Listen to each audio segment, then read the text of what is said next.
దేశంలో మరోమారు కరోనా వ్యాప్తి చెందుతుంది అధ్యక్ష. మన పొరుగు రాష్ట్రాల్లోనూ అదే పరిస్థితి కనిపిస్తున్నది అధ్యక్ష. మన రాష్ట్రంలోని విద్యా సంస్థల్లోనూ చెదురుమదురుగా కరోనా కేసులు నమోదవుతున్నాయి అధ్యక్ష. విద్యా సంస్థల్లో బోధనేతర కార్యక్రమాలు సామూహికంగా జరుగుతాయి కనుక కరోనా విస్ఫోటకంగా మారే ప్రమాదం ఉంటుందని ప్రభుత్వం భావిస్తుంది అధ్యక్ష.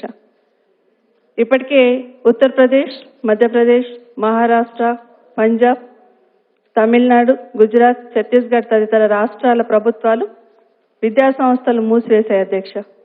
మన రాష్ట్రంలోనూ విద్యార్థుల తల్లిదండ్రుల నుంచి కరోనా వ్యాప్తి విషయమై ఆందోళన వ్యక్తమవుతున్నది అధ్యక్ష. విద్యా సంస్థలను తాత్కాలికంగా మూసివేయాలని వారి నుంచి ప్రభుత్వానికి విజ్ఞప్తులు కూడా వస్తున్నాయి అధ్యక్ష. ఈ పరిస్థితులను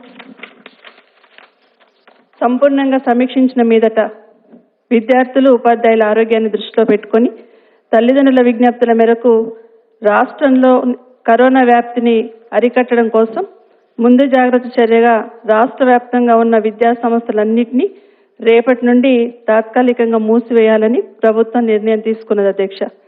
ఈ మూసివేత ఆదేశాలు వైద్య కళాశాలలు మినహాయించి రాష్ట్రంలోని అన్ని హాస్టళ్లు, గురుకుల విద్యాలయాలు, ప్రభుత్వ ప్రైవేట్ విద్యా సంస్థలన్నిటికీ వర్తిస్తాయి అధ్యక్ష. విద్యార్థులకు గతంలో నిర్వహించిన మాదిరిగానే ఆన్లైన్ శిక్షణా తరగతులు యథావిధిగా కొనసాగుతాయి అధ్యక్ష.